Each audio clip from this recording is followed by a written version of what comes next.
ಅದೆಂತದೋ ನಮ್ಮ ಪೋಸ್ಟ್ಗಳು ಹಾಕೊಂಡು ಅಲ್ಲೆಲ್ಲ ಬಿಡದಿ ರೋಡಲ್ಲಿ ಏನೋ ದಿವಸ ಹಾಕೊಂಡು ಓಡಾಡ್ತಾವ್ರೆ.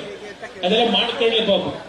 ಯಾಕೆಂದ್ರೆ ನನ್ನದು ತರದ ಪುಸ್ತಕ 1983ರಿಂದ 85 ಆ ಬಿಡದಿ ಕೇತನಹಳ್ಳಿನಲ್ಲಿ ನಮ್ಮ ತಂದೆಯದೇನೋ ಹುಚ್ಚು, ರೈತರ ಮಕ್ಕಳಾಗಬೇಕು, ನೀವು ಹೊರಗಡೆ ಸಂಪಾದನೆ ಮಾಡಿದ್ ನಿಮ್ ಜೀವನ ಹಾಳು ಮಾಡುತ್ತೆ, ಇಲ್ಲಿ ಸಂಪಾದನೆ ಮಾಡಿದ್ದು ನಿಮ್ಮನ್ನು ಬದುಕಿಸ್ತದೆ ಅಂತ ಹೇಳಿ ಪ್ರತಿನಿತ್ಯ ನಮ್ಗೆ ಹೇಳಿ ನಾನು ವೃತ್ತಿ ಮುಗಿದ ಮೇಲೆ ಒಂದು ಜಮೀನು ತಗೋಬೇಕು ಅಂತ ಅದೇ ಹೇಳಿದ್ದಲ್ಲ. ನನ್ನ ಬಿಡದಿ ಕ್ಷೇತ್ರಕ್ಕೂ ಯಾವುದೋ ಪೂರ್ವ ಜನ್ಮದ ಒಂದು ನೆಂಟಸ್ತಿಕೆ ಇದೆ, ಸಂಬಂಧ ಇದೆ ಅನ್ನೋದು ನಾನು ಹೇಳ್ತಾ ಇದ್ದೇನೆ, ಮೊದಲೇ ಹೇಳ್ತಾ ಇದ್ದೇನೆ.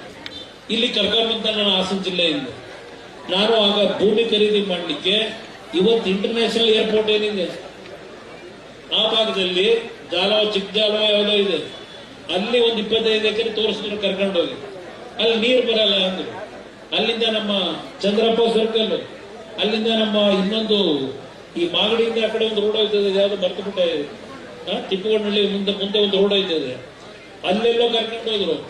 ಕೊನೆಗೆ ನನಗೆ ನಮ್ಮ ಚೈನಾ ಸಾಬರು ಅಂತೇಳಿ ಬಿಡದಿರೋಬ್ರು ಇದ್ರು, ಅವರು ಆ ಮೇನ್ ರೋಡಲ್ಲಿ ನಿಲ್ಲಿಸ್ಕೊಂಡು ಆ ಭೂಮಿ ತೋರಿಸಿದ್ರು ನನಗೆ.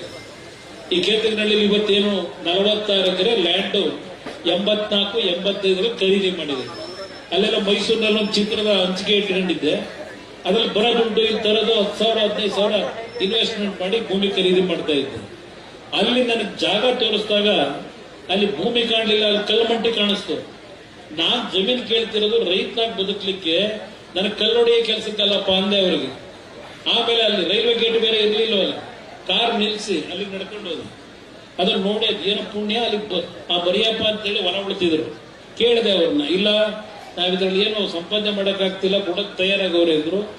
ನನಗೆ ಬಹಳ ಒತ್ತಡ ನಿಮ್ಗೆ ಹೇಳ್ಬೇಕು ಅನ್ನೋದಾದ್ರೆ ನಾನು ಅವತ್ತು ಮಾಡೋದಾಗಿದ್ರೆ ಒಂದು 150 ಎಕರೆ ಅದೇ ಲೈನಲ್ಲೇ ಮಾಡ್ಬಿಡಿವೆ. ಹಿಂಸೆ ತಗೊಳ್ಳಿ ಅಂತ ನಾನು ಹೇಳಿದೆ.